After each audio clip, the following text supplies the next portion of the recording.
Well, welcome back to SFC at 35, Preserving Our Past, Playing for Our Future. And it's my pleasure to welcome our next panel, which is a Songwriters in the Round, singing the songbook Past, Present, and Future with Charly Lowry, Sparky and Rhonda Rucker, Kim Register, and Kamara Thomas. So let me turn it over to you.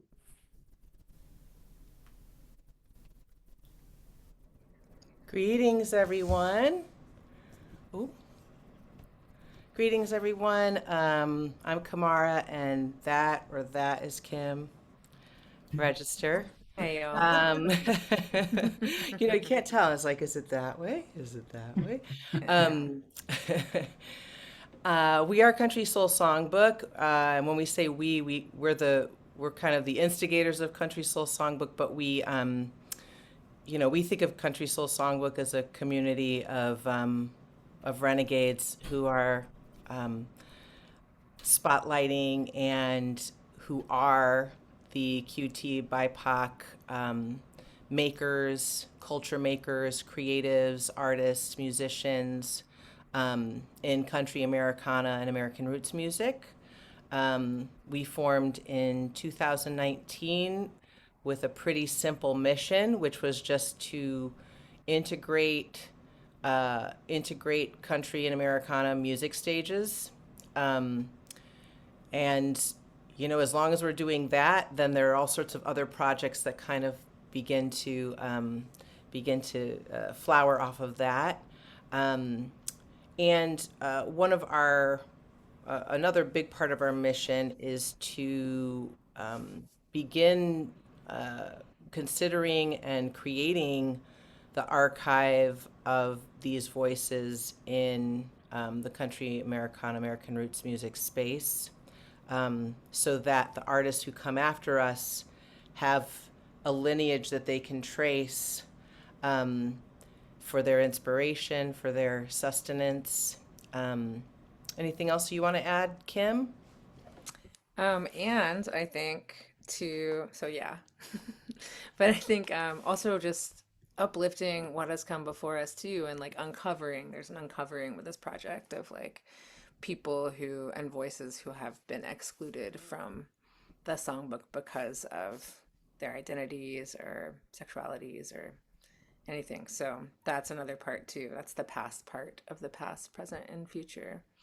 And in doing all that, we've been able to weave community with people like that are here today. So Charly, we've done a lot of stuff with Charly. Excited to hang out with you guys, Sparky and Rhonda, Tatiana. So yeah, it's active even though it's on Zoom today. We're still connecting. I feel connected. So to begin, I mean, I think, the proof will be in the pudding of just like hearing the music that people are creating right now, which is the present, right? But just to begin, maybe we could just go around the circle and just, break the ice. Everybody just introduce themselves, who you are, um, anything that you want to bring into the room with us, whether that be a name of an ancestor or an influence on your work or some kind of lineage holder for your music. Um, Anything that you might want to uplift in the moment, as well as introducing yourself and telling us a little bit about what you do and why you do it. Charly, why don't we start with you and then move to Sparky and Rhonda, and then Kim and I will do quick little introductions of our work too. All right. Thank you, Kamara. I'm always honored whenever I can do work with you and Kim and our important work with Country Soul Songbook. And thank you for bringing me on a few years ago. For some reason, I didn't realize that y'all only started in 2019. That's awesome to be on this journey. My name is Charly Lowry. I am here at home in Robeson County in Pembroke, North Carolina. Well, in between Pembroke and Lumberton, home of a large population of the state's indigenous peoples. Many of us identifying as Lumbee, Tuscarora, Sherrall, and there are over I would say, over about 100,000 of our people all across the country. But that portion is not often talked about. There's a lot of history there, a lot of history going back with the state of North Carolina and our place and sovereignty here in Robeson County and how we came to be. And one ancestor that I would like to bring in on the conversation was a Tuscarora revolutionary by the name of Henry Berry Lowry, who also happens to be a distant cousin of mine. And I'll talk more about him when I share one of my songs later, but a large part of my work revolves around uplifting Indigenous voices, particularly here in North Carolina, and just sharing parts of history that have been swept under the rug, and parts, like you mentioned, Kim, that are being uncovered as we speak and that are being shared openly with our younger generations.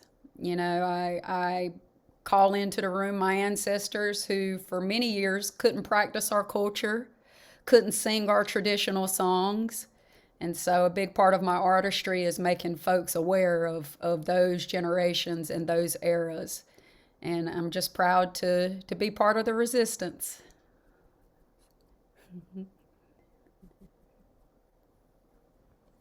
Sparky and Rhonda, you want to tell us a little bit about you and your story? Well, this is Rhonda. Hello. And I'm Sparky. I've been Sparky since I was 6 days old. So anybody else out there claiming that, I'm sorry, I got you beat. I have been an activist most of my life, not just my adult life, but most of my life.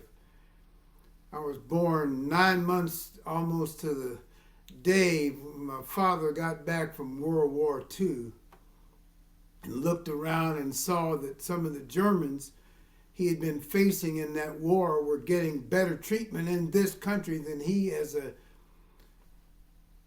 a man who had fought to preserve this country. He was a cop, a good cop. In fact, even some of the people he had arrested would say, you know, your daddy treated me okay. And his daddy was the bishop of the Church of God Sanctified Church. I got my DNA done. The biggest part of my DNA was Nigerian. That was 24%. And the next highest, 18%, was ours. So I'm in a quandary here. Who do I go against? And so what I decided to do was, instead of just relying on my size, that I would sing music and get people to like it, who I was. And then once they liked me, then I could talk to them about their politics and where I thought they were going wrong, and deciding that, hey, you know, we're just on this blue marble out in the middle of the universe, and we're all we've got. Why are we fighting each other? We are all we've got. And then all of a sudden, because of our stupid practices ever since the Gilded Age, when, you know, the Industrial Revolution, when all of a sudden we realized the way we're industrializing ourselves is destroying the planet we live on.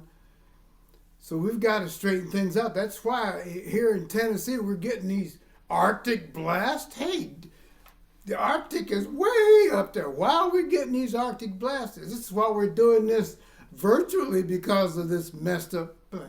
Now, Rhonda can tell you what she's been doing. I grew up in Kentucky, and I saw Sparky perform when I was in high school, but I didn't meet him at that time. Met him. Thank you. Otherwise, I'd be in jail now. You know. I met him a few years later, but that was my introduction to folk music, and I saw Gene Ritchie and Lily Mae Ledford, some great people, musicians out of Kentucky.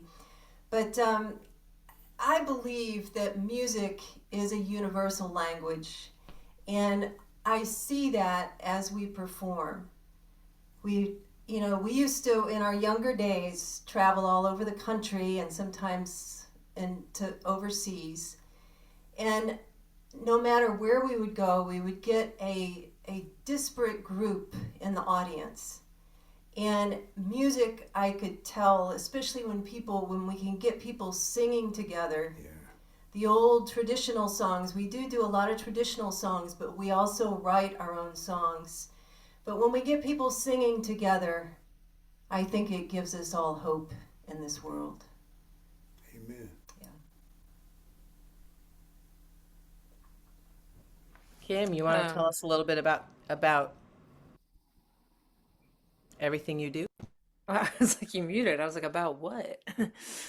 It's really nice to meet y'all, Sparky and Rhonda. And thanks, Charlie. And thanks for having us, Steve and UNC. I don't feel like my relationship to music is not extremely complicated.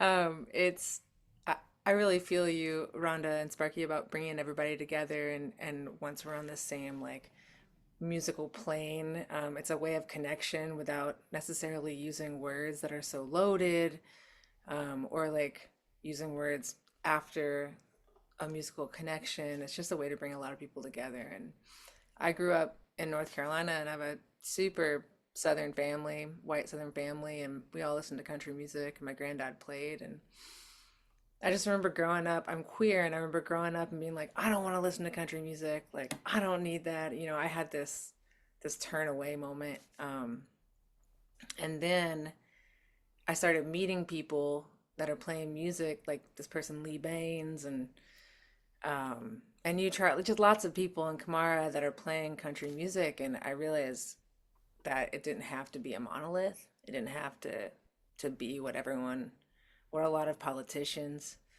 are trying to make country music be, what Nashville has tried to make country music be in a lot of ways, um, and got so excited, and so just started playing, started calling the music that I was playing, which it was influenced by, but started calling it queer country music. So I was like, it's storytelling. It's from the South. I'm from the South, and like visibility is really important. So, and I run a venue in Durham, North Carolina, and I know a lot of queer people. Queer people came last night. My gay banjo came, and Only Us, and it was a great show. And we're like used to just stop on their tour like right at DC, and just keep doing the Northern Circuit. And my one of my goals is to, and we've been open for 16 years, is to keep like showing the queer presence in the South and the queer presence in Durham, so that my people and other people will feel safe coming down here and playing music, and seeing what we have to offer, not just feel safe, but seeing what we also contribute. And I want to bring in the room a recent ancestor, person turned ancestor, Patrick Haggerty in Lavender Country. He's amazing. I'll talk a little bit more about him, and Sister Rosetta Tharpe, which I just watched this amazing documentary about her about 2 hours ago. There's a lot more to say about that too. Thanks for having us. Kamara? You're muted, baby. Got on mute. Um, Hi, everybody. I'm Kamara Thomas. I was raised on country music and just didn't get the memo that that people with my color skin couldn't get a career in country music, and so I kind of operated inside a little bit of a perhaps self-preservation. Um, blind spot for a long time because I became a songwriter and I'm, a storyteller and theater maker as well. And so just really was attracted to the storytelling aspect of country music, and also kind of obsessed with American mythology and the way that we store our mythology inside songs, especially stories about what America is and what an American is and things like that. So, um, I think once I really woke up to the fact that that we weren't living in a meritocracy, I think I really bought into that in my early years. I was like, okay, we're in a meritocracy. We're good. I'm good to go. But once I kind of woke up to the illusion of that, okay, I've got to do something. And that's when kind of Country Soul Songbook, I partnered up with Kim, which was an amazing like connection. And and now I'm just kind of pumped to like meet all of the people in the community who are making the music and finding ways to support and advocate for artists in general. I think, in country and Americana, but also just in general, like really caring about the artist's role in our society, and all the ways in which artists kind of get lured into the system in ways that disempower us. So that's kind of always what I'm thinking about. Besides trying to write good songs. So speaking of good songs, should we get started? Charly, you want to give us one? Yes, I do. So it's really nice to also be working with my alma mater, UNC. And I'm going to start off with, this is the first original song that I ever wrote while I was a student at Chapel Hill. And I've been playing the drums since I was 12. I'm 41 now, and I've been playing the hand drum since I was 12 years old. When I was 12, I won our tribal pageant. I was a dignitary, a representative for our people. I was Junior Miss Lumbee. And that is the time that I was introduced to a lady who would become a lifelong mentor, friend, just a role model. And the more I learn about her and hear from her, I'm just amazed continuously. Pura Fé is a Tuscarora and Taino artist, an African artist with roots in Sampson County, North Carolina, amongst the Coharie people. But Pura Fé has done a lot of work, done a lot of research, and she'll be one of the first to tell you that our people, the Lumbee, are predominantly Tuscarora. But that is a history that many of us, like my generation and younger folks, are now starting to speak up more about and discover more about that history and correct the wrongs. And so this drum, whenever I touch this drum and play this drum, I can feel the medicine in it, the power. It helps it's a way for our people to stay grounded and to pray and just to lift up our prayers. And growing up, when I attended powwows, I often saw the men sitting around the big drum. If you go to a powwow, you'll see the men, anywhere from 6 to 12 men sitting around the grandfather drum, with the women standing behind them and singing backing vocals. Well, Pura Fé empowered me as a young girl to say that the drum, oral histories and stories will tell you that the drum was first given to a woman. And so she empowered me in a way to let me know that as a woman, it's okay to claim some of that medicine and share it. We come from a matriarchal society, and the power lies within the women.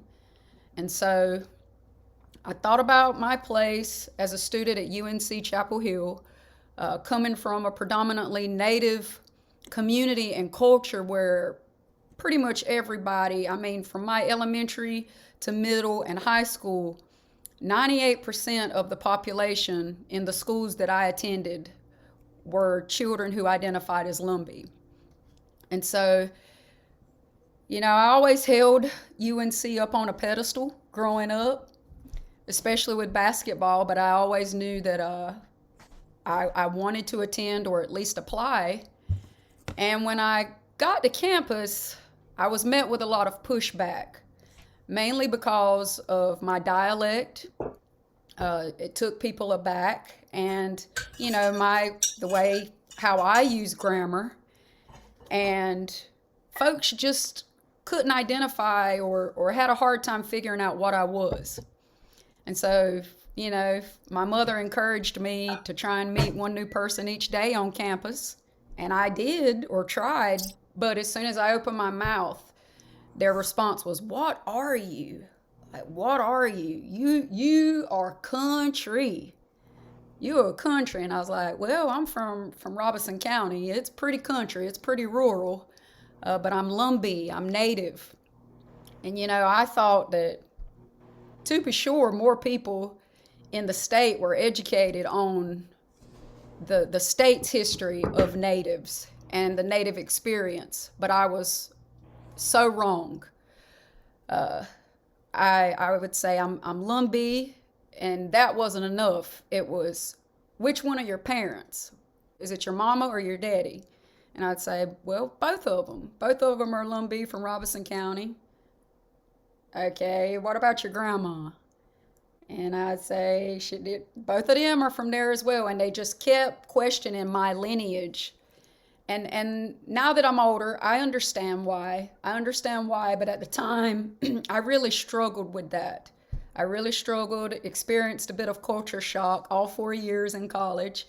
But I took to the drum, took to my artistry and writing a song that would help me cope and help me deal with it. And also some of our I thought about our baby girls, our younger girls coming up who may have not have had such a strong foundation as I.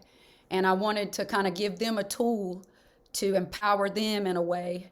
And not just our women, but the more I've sang this song for audiences, this song is for all women, regardless of your background. You know, that our rights, our freedoms to govern our own bodies is being attacked. And so this song is to encourage women to embrace your individuality, regardless of how society wants us to think or talk or walk or dress. Just encouraging you to allow your inner light to shine. And we do have the lyrics provided for you in the chat if you want to check it out. I wrote this song in my dorm room, I think maybe my junior year at Carolina, and it's called Brown Skin.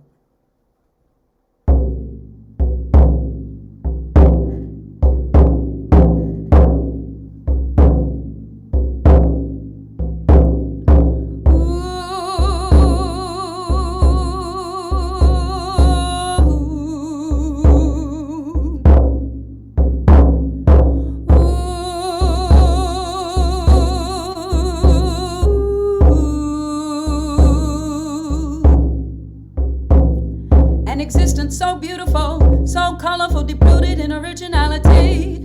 Eye candy of shallow minds, that was her reality still. She walks around with a smile for the whole wide world to see.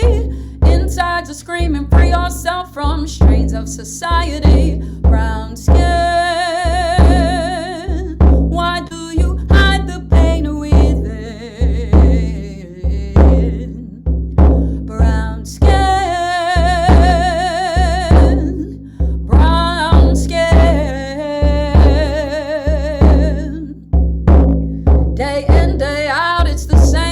by the standards of a male domain. She can't help but recognize the stares cause of who she's talking to or the clothes she wears. Yet she holds her head up high for the whole wide world to see. Inside's a scream and free yourself from strains of society. Brown skin, why do you hide the pain within? Brown skin,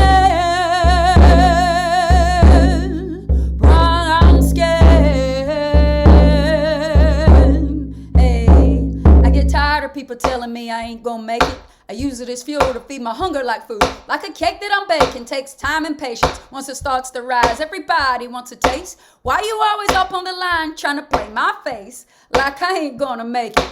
It's people like you that hold us back from getting stacked, so we go through the same routine every day, trying to conjure like voodoo. Who knew I'd do the extraordinary one? Little lumpy brown skin, little mama with the country grammar, green sky independent. Tell me you're feeling this. Fire water, all the smoke and the evil, like a joker going wild, trying to clown my people. Poverty stricken, keep your head up. Yeah, we fed up, it won't let up. Automatically assume it's a setup. Living from paycheck to check, minimum wage from the state. Don't spend it all in one place, and if your belly aches, take a step back. Baby, hone your skills on what's happening. So go ahead and throw your hands up like a criminal. The going gets tough, you feel the need to surrender. If I was sold on every single diss, I'd marinate on hell and jive, not doing brown skin. Why do you hide the pain within?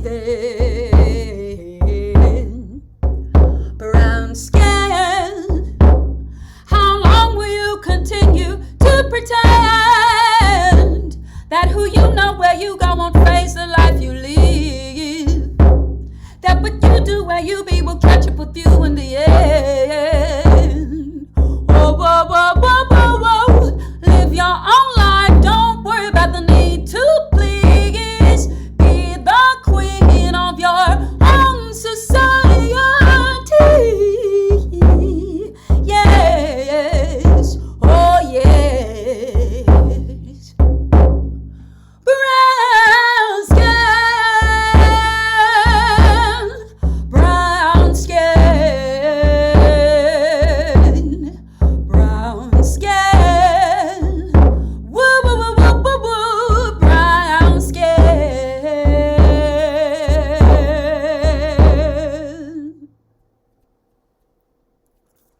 All right.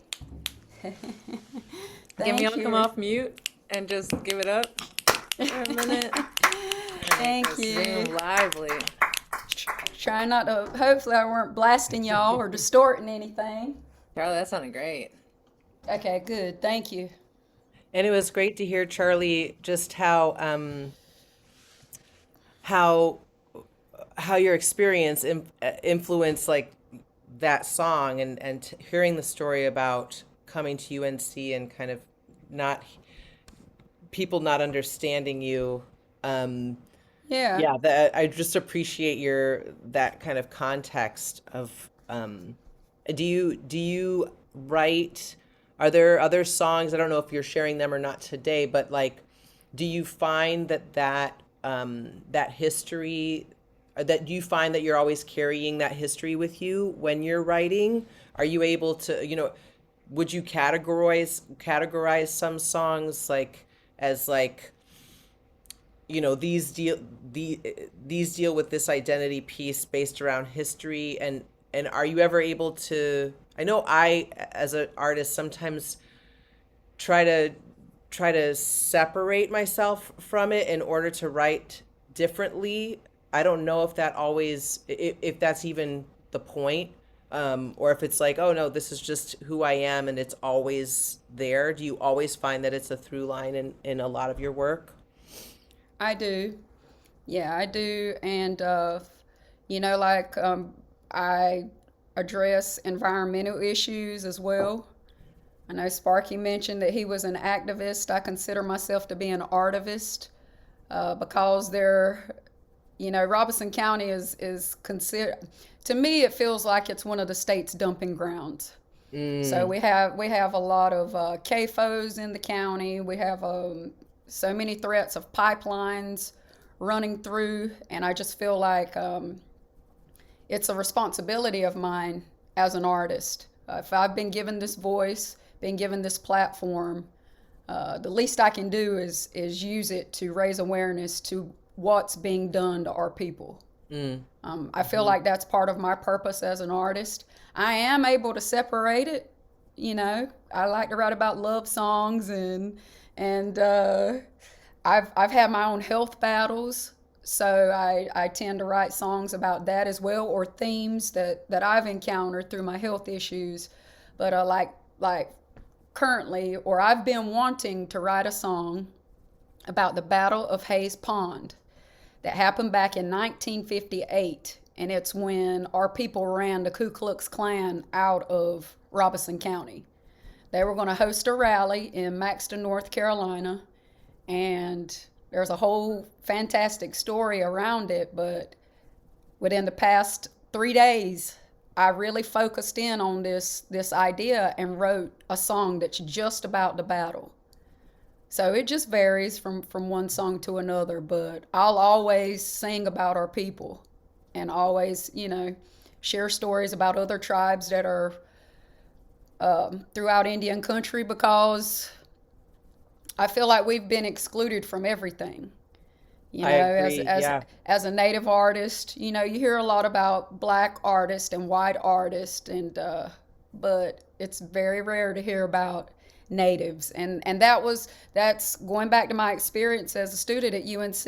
When I told people that there were still natives in North Carolina, they couldn't believe it. They thought that all Wow. natives had been wiped off on the East Coast, that there was no chance of resistance. There's no way that we could have survived. And you're not. So, You're young. You're not like 95. yeah, You yeah, know, this wasn't that long ago. it really done a number on me. Yeah, I believe it. So I'd also there's be note to the archivists in the symposium. I think we'd all be really interested to see what might be in the archive that pertains to indigenous representation in music, especially in Eastern North Carolina, and yeah. I mean, yes, that's a wonderful rabbit hole that we should be going down in the Yeah, the past archives. part of the archive for sure. yeah. Yeah. Thankfully, the invitation was extended to me to view the archives. Oh, I wonderful. just gotta set it up. So Great. because as a student, I was intimidated to actually go inside of Wilson Library. That just didn't seem like a place for me. And so I Mm, never stepped foot in that library. I've matured as an older lady, young lady, but so I'm going to do that work, Yeah. and But I think yeah. that's also the power of art, of archives and history, and how history has been told, from especially a white male perspective. Like it's exclusionary in its existence. And so it really, like, I mean, and I think the Southern Folklife Collection is really trying to do this too, to reach out to people, obviously in the symposium, but because it does take people in that power position, right? To like actually be like, oh, no, no, no, no, no, you can't, this library is for come you, see, yeah, come see the get, library. Yeah. come on. And like what's not in here, like I think that's just important to note, that the power structure is like set up. But yeah, thanks for playing, Charlie. Should we Yeah, move on? Sparky and Rhonda, can we hear one from you, and anything you might want to say about I don't know, just what play something. I'm sure we'll So have questions after we hear what you're doing. This is one that I wrote, and it's the title song of one of our albums called One Earth. Katrina happened, I believe, in 2005. And of course, that was a disaster from climate change, but also an environmental justice issue. And I guess it was about 2.5 years later that I wrote this song.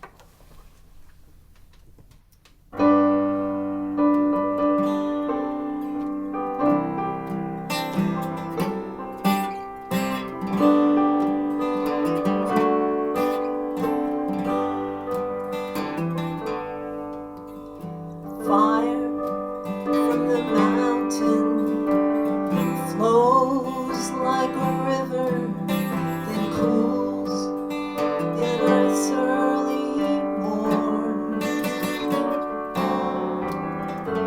Heaven's creation and earth's liberation and unbridled beauty is born. Time never ending, with a will unbending, passes through perils unknown. One earth to cherish and one earth to cling to, and one earth to have is our home. Break gloomy haze up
crystal-capped mountains to clear rolling rivers so wild, unfettered and free.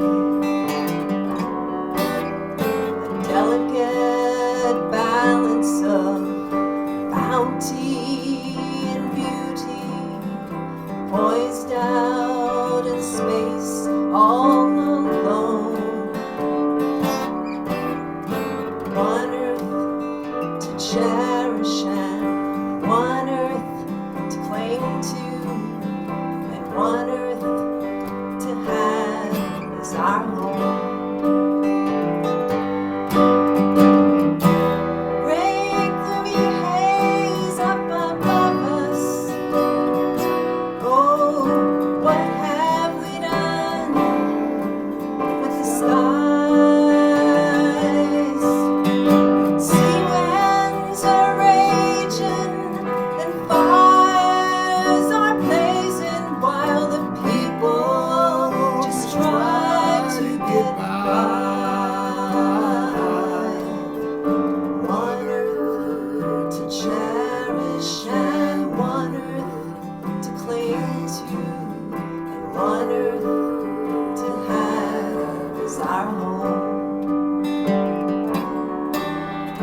One earth to cherish and one earth to cling to, and one earth to have as our home.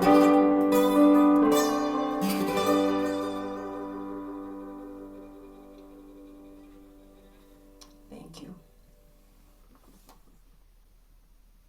Yay. Thank you. Get noisy up in this chat. That was beautiful. Oh, thank you. I want you to know she wrote that, and I didn't know she'd written it, and all of a sudden she was singing that song, and I was going, wow, where'd That's that pretty. come from? Yeah, I was wondering when did you write that again, Rhonda? When did you say? It was about 2.5 years after Katrina. I worked Okay. a long time on it. Yeah.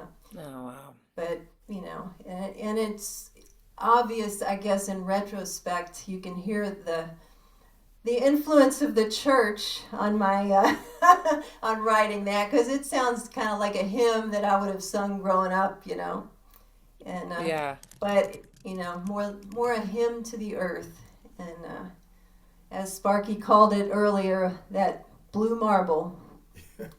The Blue Marble, yeah. Yeah. It's making me think about just hearing from both Charly and y'all. In a previous Country Soul Songbook Summit years back, we had Charles Hughes, who something he said has really stuck with me in as we kind of head into these interesting times ahead, where he really like he was like, musicians of the world, like, believe in the power that you have to affect change, and this idea so I just this idea that, like, it can feel sometimes as musicians that we're operating kind of in an isolated way, right? Like, any touring musician knows the feeling of isolation that kind of happens, where you're like, oh, okay, I'm just, traveling from place to place, playing these songs, and it can sometimes be a little lonely, in terms of really being able to ground in community,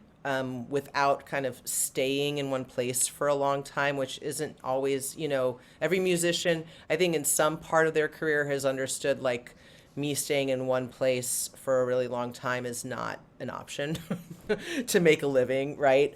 But Charles was saying, like, to really believe in the power that music has to affect change. So I don't know, I would just like to hear from y'all about your thoughts on that, and how you find grounding in the activist, artivist, things that you care about, how you keep yourself from the nihilism and despair that we're all kind of having to, negotiate, and like, as we kind of gird ourselves up for the times ahead, and the I don't know, the fight for democracy, basically. And where maybe you guys see yourself in that struggle. We used to travel a lot more than we do now in our younger days. And Sparky started. I've never been young. I mean, he started full time in being a professional musician in 1972, and before that, he was doing a lot of, in the 60s, he was doing a lot of festivals and things like that, and wasn't full time, but still professional. And I started in the 80s, and we were, I guess you'd call us road warriors. I mean, we did a lot of, how many miles, thousands of miles a year? I don't know. 70 to 100. Yeah, 1,000 miles a year. And on the road just all the time. But months I tell and you, months and playing in the communities for the folk societies or festivals or wherever we were playing in schools and colleges, having the people come up to us afterwards, or sometimes we can get them singing from the stage. But having them come up afterwards and talk to us, to me, I mean, it gave me a lot of energy for what we do, and gave us also stories to take with us to the next community. And so I felt more like I was a citizen of the country, as opposed to an area here. Now, we were already starting to slow down because of age before COVID hit. But of course, COVID put, drew a blind over everything, and we were all doing it virtual. Now, we would still see some friends on our virtual concerts, and people singing along and that kind of thing, and that helped. But we are home a lot more than we used to. We're playing more regionally. But that also means, we're getting plugged in more to our home area, which that excites me. I really, where are you guys again? We're in Maryville, Tennessee, and Sparky grew up in Knoxville, which is just 15 miles away. We're between Knoxville and the Smoky Mountains. Gotcha. And so his old University of Tennessee friends are still around. Well, the ones that are still alive. The ones that are still around. But I don't know. Do you want to add to that? I'm at that age where I'm losing so many friends. And it's creating a vacuum in my mind. But it used to be that most of our friends were on the road. And so when we came home, there weren't that many people that we knew. But as she was saying, fortunately, because I went to the University of Tennessee, I was the third year that they started admitting blacks undergraduate. And it was kind of a scary situation in time. You mentioned dealing with the Klan, and fortunately for me, the Highlander Center moved from Mount Eagle, Tennessee to Knoxville, and it was about 6 blocks away from where I lived. So I was there and getting to meet people like Guy Carawan, Pete Seeger, Odetta, Rosa Parks.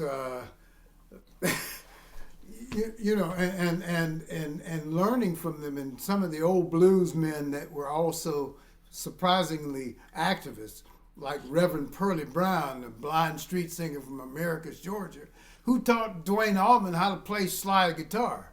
He also taught me how to play slide guitar. And to have people like Bessie Jones from the Georgia Sea Island Singers, wonderful woman that imparted to me not only music but storytelling, and realizing that I'm part of that chain of people who were like the old minstrels from long ago, who would travel from village to village. They were like the newscasters, and they'd say, "Oh yeah, there's a song," and they going, "Oh yeah, the king is actually messing up. People over there in the other community, they're ready to go up against the king. They're getting them pitchforks ready and them torches." And all of a sudden, I was, "Oh, that's my role. That's what our I role, do." yeah. Oh wow. And one other thing, I'm not going to run my mouth too much, and she'll tell you that's surprising if I say please that. do. That's the point. But because I come from also a long line of preachers when I'm on stage, I realize there's a lot of power on stage. People will listen to you with reverence when you're on stage. And so I said, oh, wow, I've got to center myself. I've got to pray to make sure that I'm not leading people astray when I'm on stage. In fact, there was one guy that I'm up being a radical and saying things, and this guy come up to me afterwards, and he, got a big old jar of tobacco in his mouth, and I'm thinking, oh Lord, what do I got to deal with now? And he looked at me, he said, I agree with about 95% of what you had to say. I said, my friends don't agree with 95% of what I've got to say. So maybe I'm on the right track here. And that's what makes us feel good about it, because we play in communities that accept the fact that we're married to each other. You know what I'm saying? And of course, Rhonda tell you that this old, I was an old black radical. I've been telling you, I was ready to straighten it out or burn it down. And I've got, in fact, this shirt that I'm wearing is from a native Ashkenazi friend of mine who's just passed, storyteller named Panplamundan, who was also a White Panther. And if you don't know that, look that up and understand how radicals. And I'm wearing this because he's passed on. I was wearing this in honor of him today.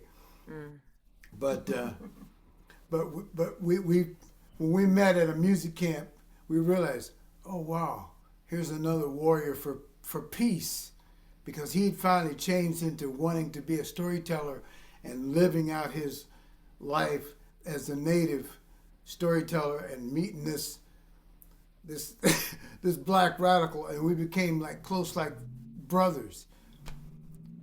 So you can make a change in the world. And as Martin Luther King said, the moral arc of the universe is long, but it bends toward justice.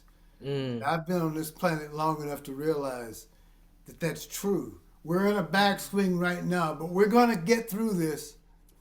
We're going to be stronger for going through this. Yeah. So don't lose hope. We're gonna beat this. Yeah. Say it from the stage. Yeah. That's right. I mean, people need to hear that, Yeah.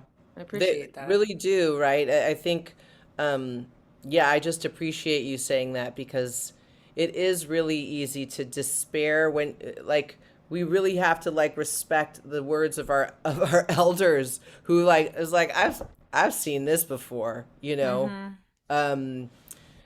that we're, yeah. So thank you for that. Charly, do you have anything you want to add to that before we keep playing some more music?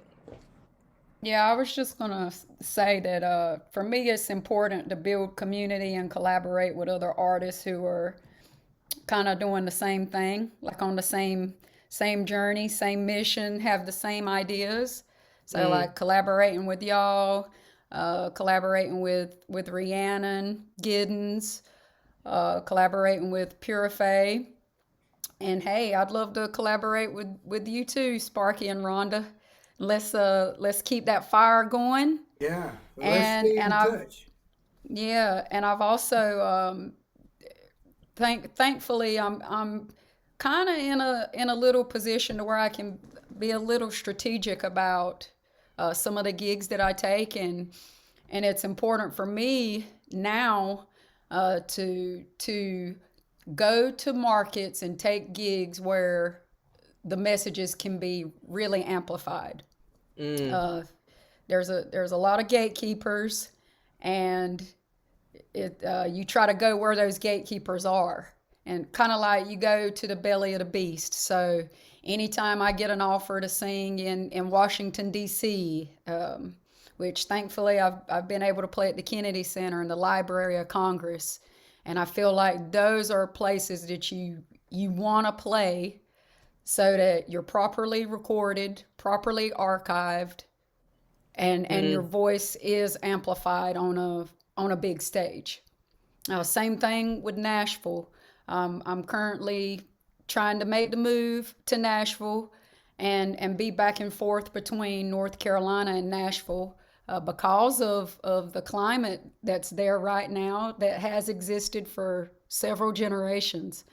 Just to go in there and kind of break the mold, shake things up a little bit, and give them more music from a native. Right. Right. So I like that just image of showing up in the belly of the beast. Poke yeah, the beast while you're there. Yeah, you're Give the in the beast a little belly. tummy ache.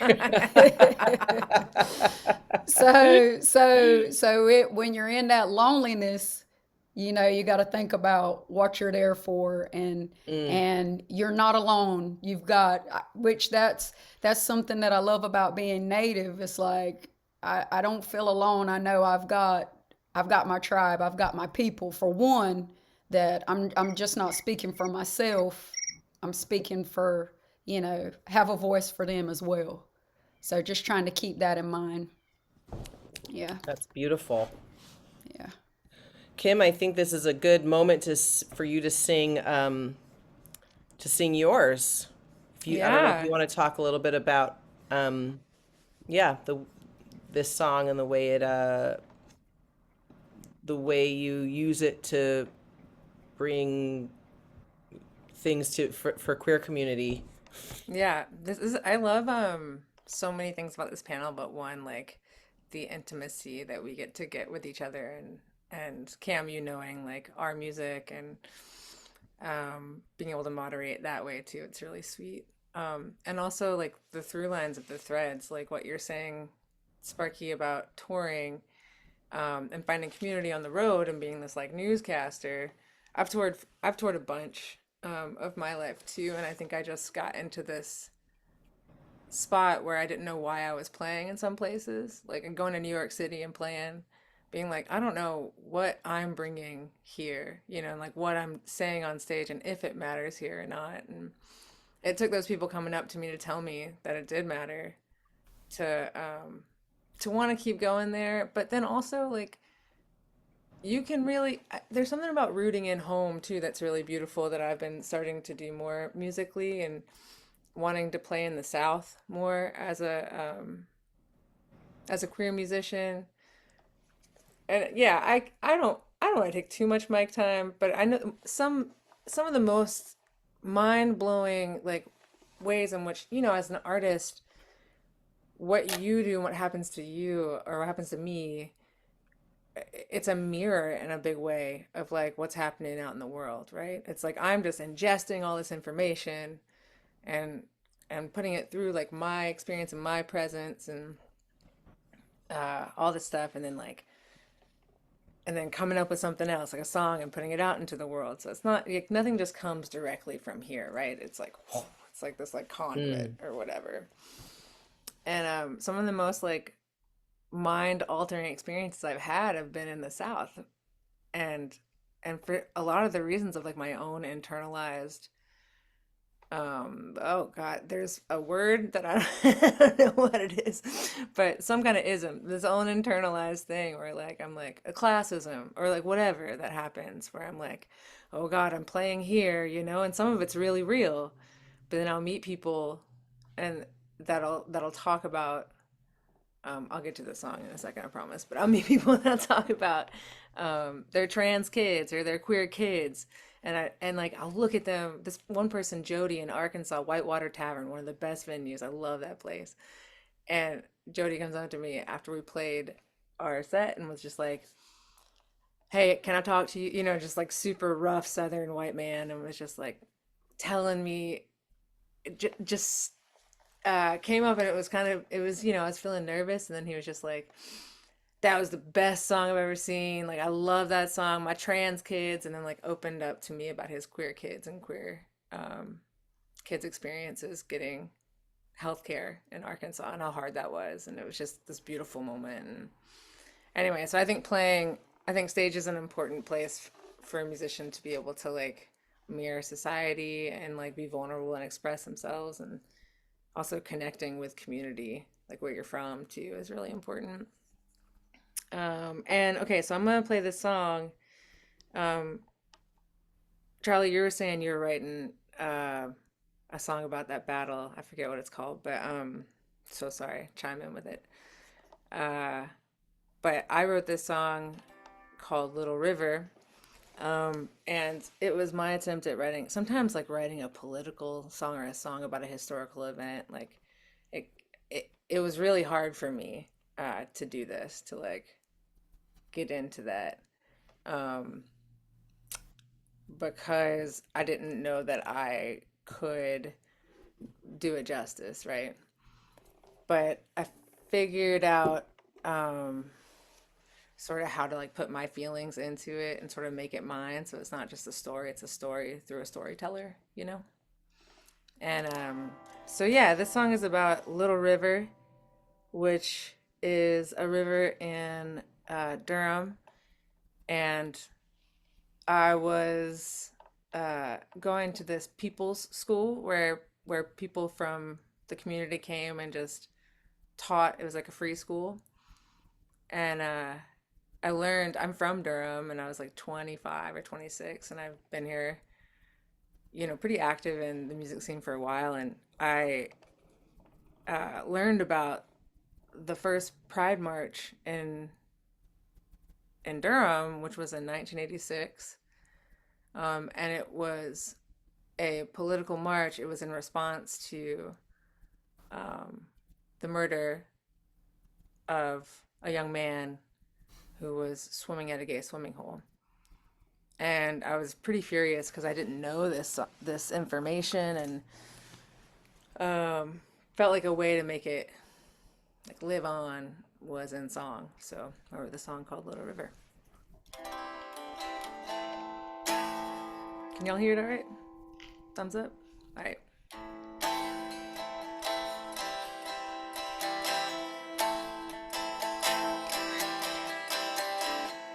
Stop by the babbling brook, let the water run by, a long-winded river, saying nothing. And how can a story be told when nobody knows that two boys died for this? Swimming home, and all the water knows who was lost in Little River. I called him arms from all the papers. Write it down over and over.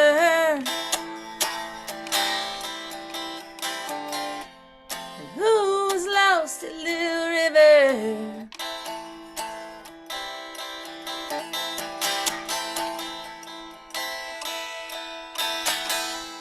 And there are bones in the walls of our world, reminding us that this town has its dirt. And how can a story be told when pride's getting old? A parade born into their blood. Ooh, the swimming hole.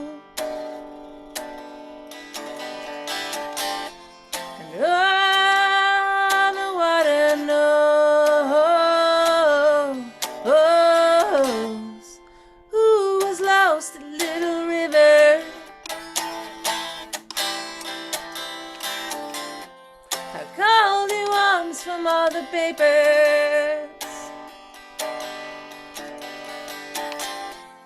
write it down over and over.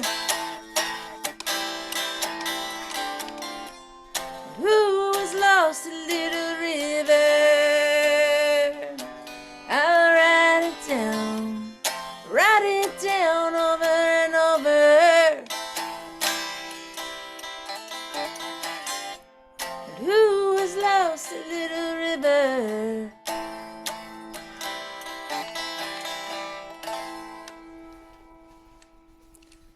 thanks, y'all. Playing to your computer is so strange, but I hope that sounded all right. That was awesome. It's great to be able to read the lyrics along with you. Um, I Yeah, like I like having these lyrics in front of us. part of a songbook. Yeah, part of the songbook. Um, let's see. We've got about 30 minutes left. I want to make sure that we get everybody's more music happening. So I guess I could play one. Yep, Um, Cam. I'll play one and why don't we do it where I'll play one. I'm gonna lob a question into our midst before I play mine because mine kind of applies to my question. And but feel free to, why don't we go, I'll play one and then Charlie get ready and you play one.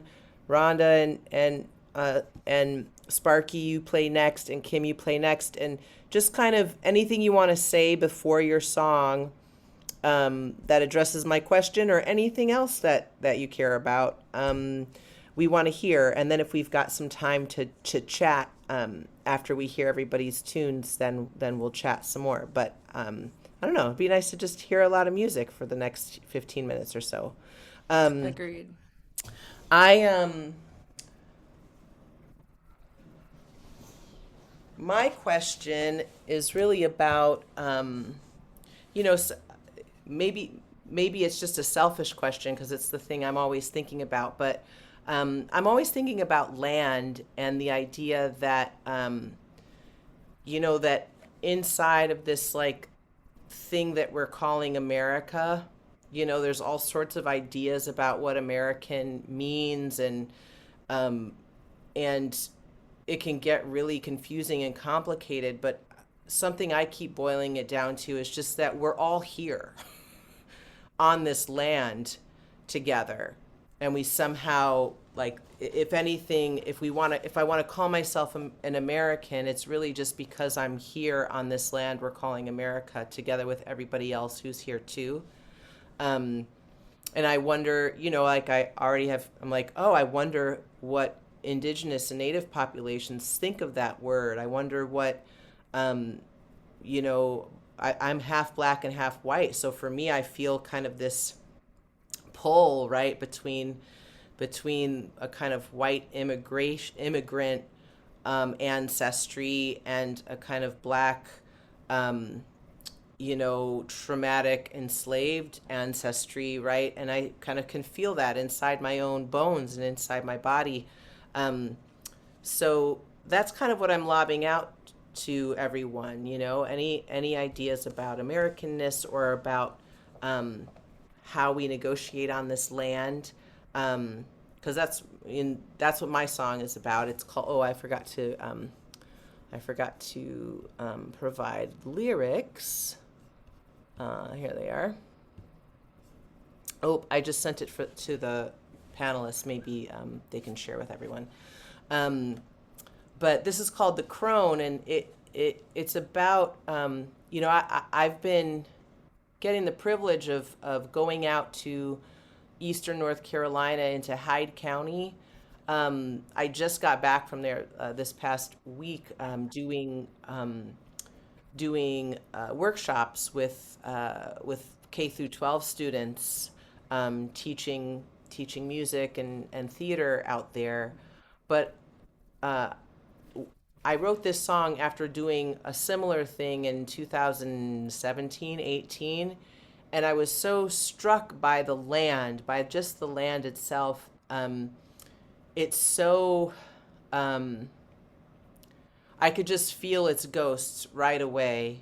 It's still very wild, but even when I say wild, it's just still it feels like it's the same as it looked when it was plantations almost, and so it has this real feel to it, and there are lots of kind of abandoned houses and I can tell, and that from the folks that I've talked to out there too, it's still pretty, it's not that populated, and people are just still, living off the land in a very kind of simple way, hunting and eating what they hunt or what they grow themselves. Grocery stores are not like spotted everywhere. You kind of have to travel 30 to 40 minutes to get to a grocery store, things like that. But the land when I was there really started to speak to me and kind of, so this song, I'll just say that this song is about, this is the song I wrote when I first encountered that land.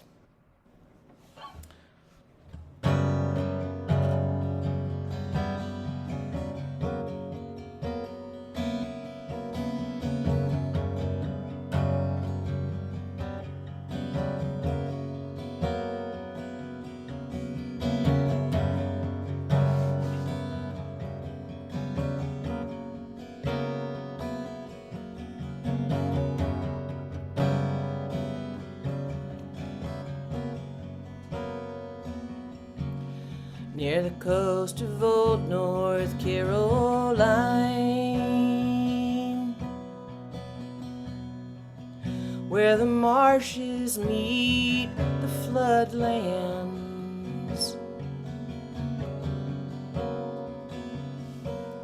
is a house bedecked in kudzu vines, and beloved by many a season.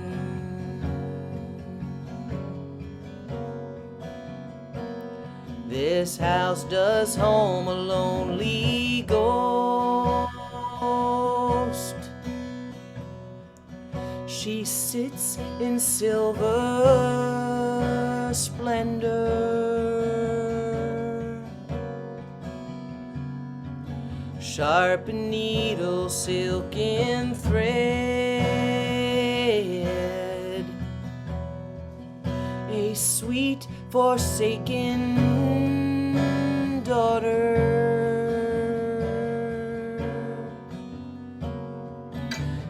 Time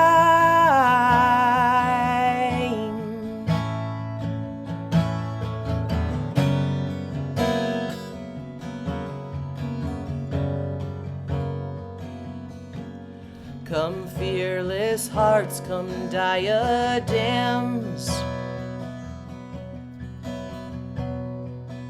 to taste my buds and my beauties. You'll be a dearly held bright gem in the puzzle of my passing. My marshes hold wild daffodils,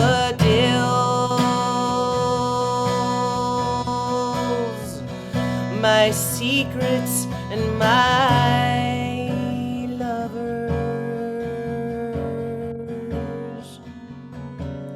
What the rivers don't take, the lizards will kill. Revenge my pain, but your pleasure. Time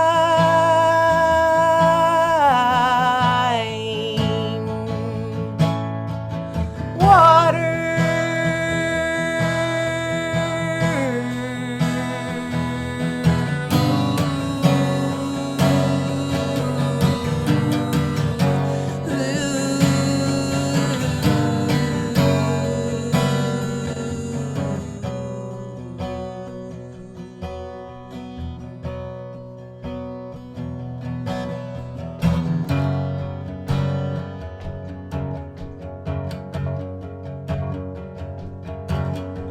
when I did speak with Saturn's rings,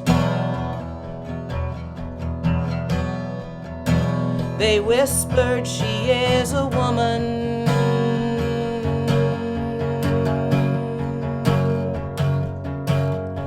A silver crone with angel wings and eyes to put you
Yes.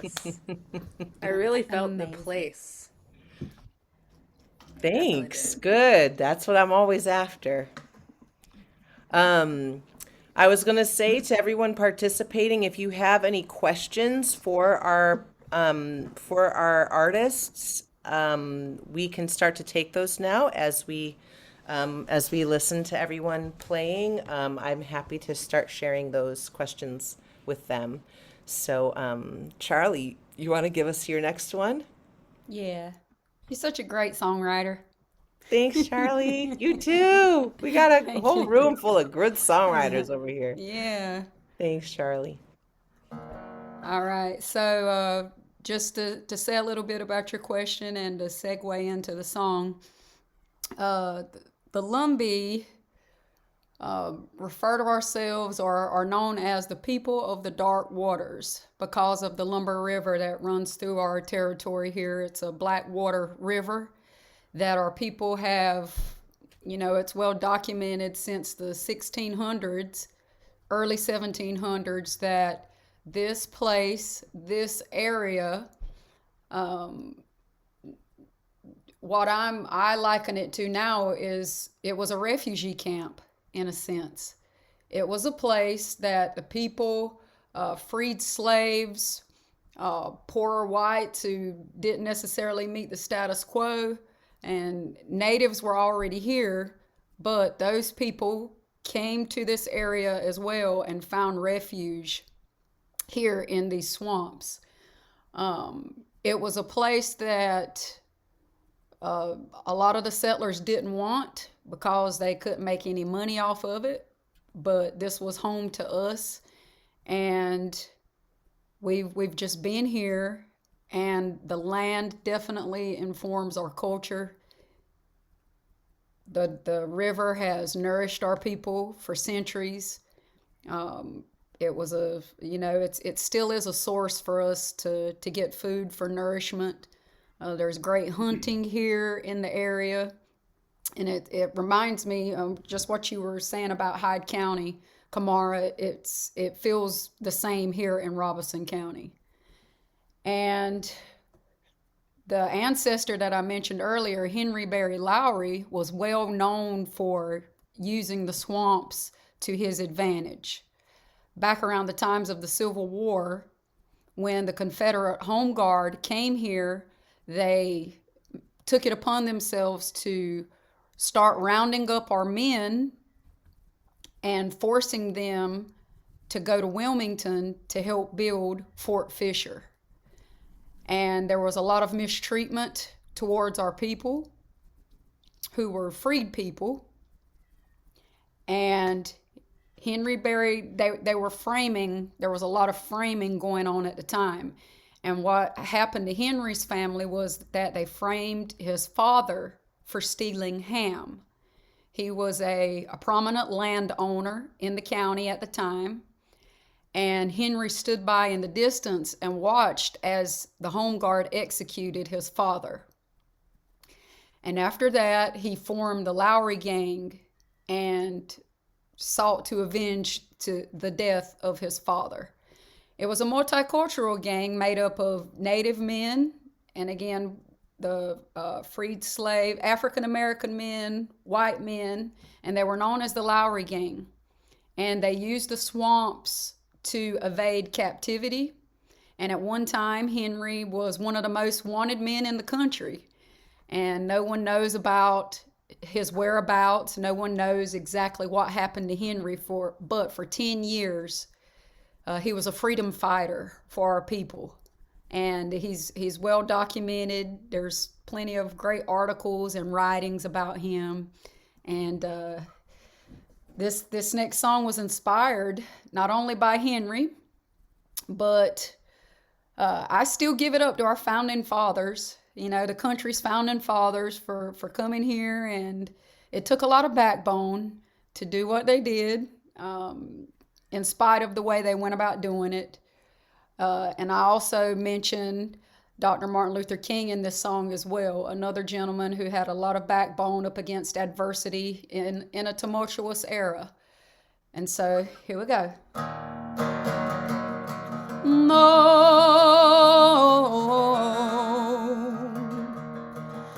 there's no rest, no rest for the weary, no, no rest. There's no rest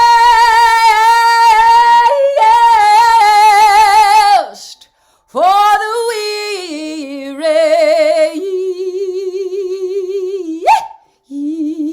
Y'all.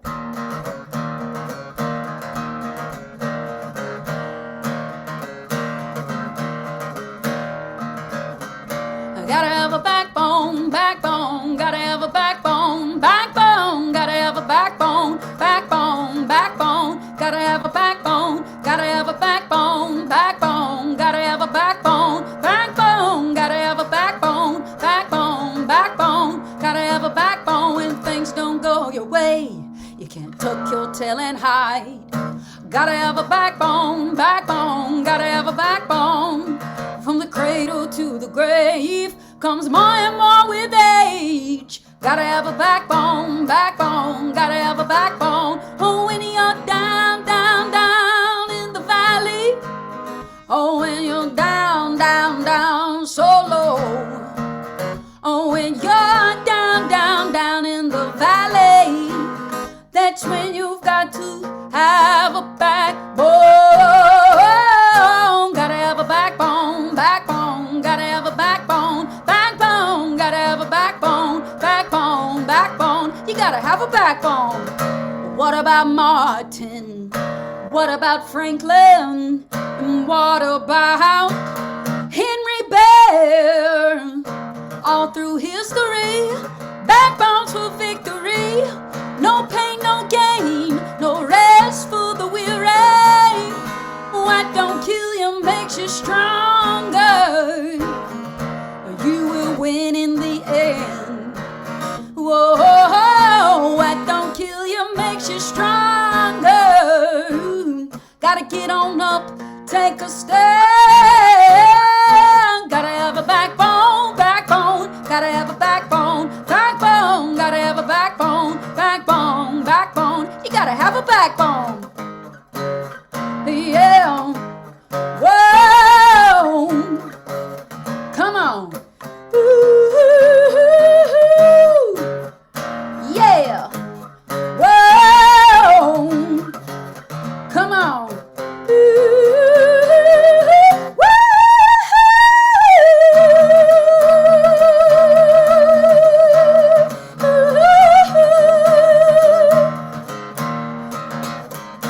Gotta have a backbone, backbone, gotta have a backbone, backbone, gotta have a backbone, backbone, backbone, gotta have a backbone, gotta have a backbone, gotta have a backbone, backbone, gotta have a backbone. All right, yeah. God, that voice. So good. Thank you. Rhonda and Sparky, you want to get going with your next one? And anything you want to say? To our ancestors, to our mentors, and to our youngins going forth. Want to tell a little bit about him? Say who he is. Song for a man named Babe Stovall, who was one of my mentors, New Orleans blues musician. Yes, Babe Stovall was an old man whose life passed by unsung, and his days seemed short and numbered, even when they'd just begun. If you dance to the piper's music, got to pay the man for his tune. Learn to tell all the saints upstairs, move over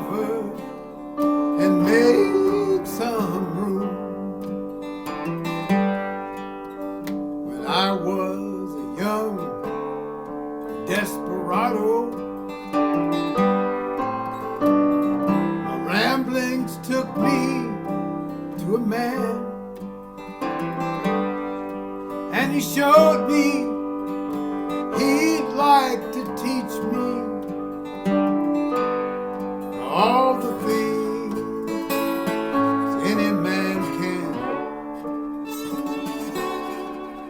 If you dance to the piper's music,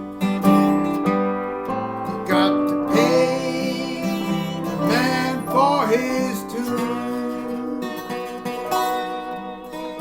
Learn to tell all the saints upstairs, move over and make some room.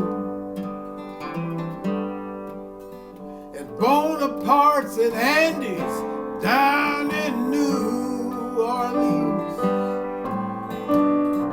we played for many an afternoon. But I could tell by that look in his eye, he'd be leaving here soon. If you dance to the piper's music, got to pay the man for his tune. Learn to tell all the saints upstairs, move over and make some room.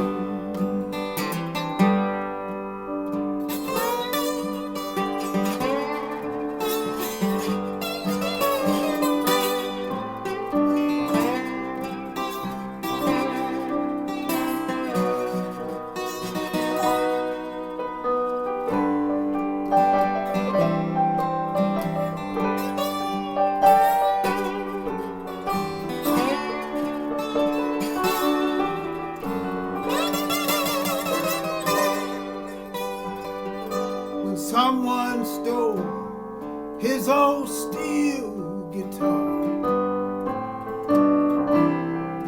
his way to stay alive, they stole that lonely old troubadour. Only reason to survive. If you dance to the piper's music, got to pay the man for his tune. Learn to tell all the saints upstairs, move over and make some room. I said if you dance to the piper's music, you got to pay the man for his tune. Learn to tell all the saints upstairs, hey, move over and make some room.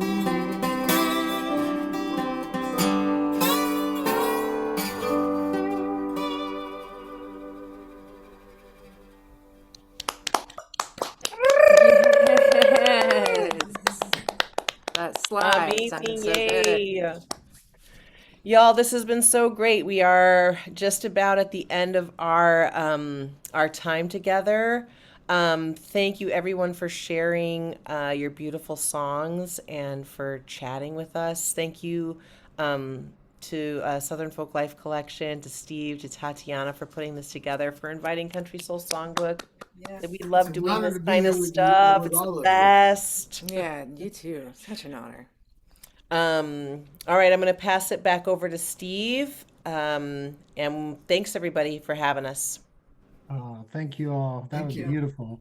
And thanks again to our panelists, Charly Lowry, Sparky and Rhonda Rucker, Kamara Thomas, and Kim Register, and to all our panelists and organizers today, and to you, our audience, for joining in. And before we leave, now I want to, it's a pleasure to introduce Maria Estorino, who's the Vice Provost for the University Libraries and the University Librarian, who will give our conference's closing remarks. So please welcome Maria. Thanks so much, Steve. And thank you also to Tatiana. I've had the great privilege of sitting backstage in this Zoom room, and I really am honored to have been witness to this session. Thank you so much for this opportunity. And like Steve, I thank you, our audience, and all of the participants in today's symposium for coming together to explore how archives like the Southern Folklife Collection help us to learn about our past, make sense of our present, and envision the future. I hope you're as inspired as I am by today's journey through the work that artists, researchers, librarians, archivists, donors, supporters all do to help preserve and share traditions, and hopefully also create new ones together that enrich our shared culture and our lives. On the occasion of SFC's 35th anniversary, we have to take a moment especially to acknowledge Daniel Patterson, Keenan Professor Emeritus of English and Folklore here at the University of North Carolina at Chapel Hill, who is with us this afternoon. Dan's efforts guided the creation of the Southern Folklife Collection in the late 1960s. As a young professor hired into UNC's Department of English, Dan took over his colleague Arthur Palmer Hudson's ballad course, broadening the scope to British and American folk song, and with the support of the English department and the library, he started to assemble a collection of albums and of traditional performances for teaching. When Hudson donated his papers and field tapes to the university, Dan began thinking about archival collections related to folklore from UNC faculty and students and how they might help to preserve treasures of national importance. Dan invited folklorist Archie Green to give a talk on campus, and that sparked the acquisition of the John Edwards Memorial Collection, which, combined with the North Carolina Folk Music Archives, found a home in the Wilson Special Collections Library and became what is today the Southern Folklife Collection. So Dan's creativity, his dedication, diplomacy, elevated a nascent collection to a firm foundation of international significance that we continue to build on here at the University Libraries. So on behalf of everyone at the libraries and everyone gathered today for SFC at 35, we send you, Dan, our sincerest thanks. And to all of you, enjoy the rest of your weekend. We'll very much look forward to seeing you at our next program. Goodbye, take care.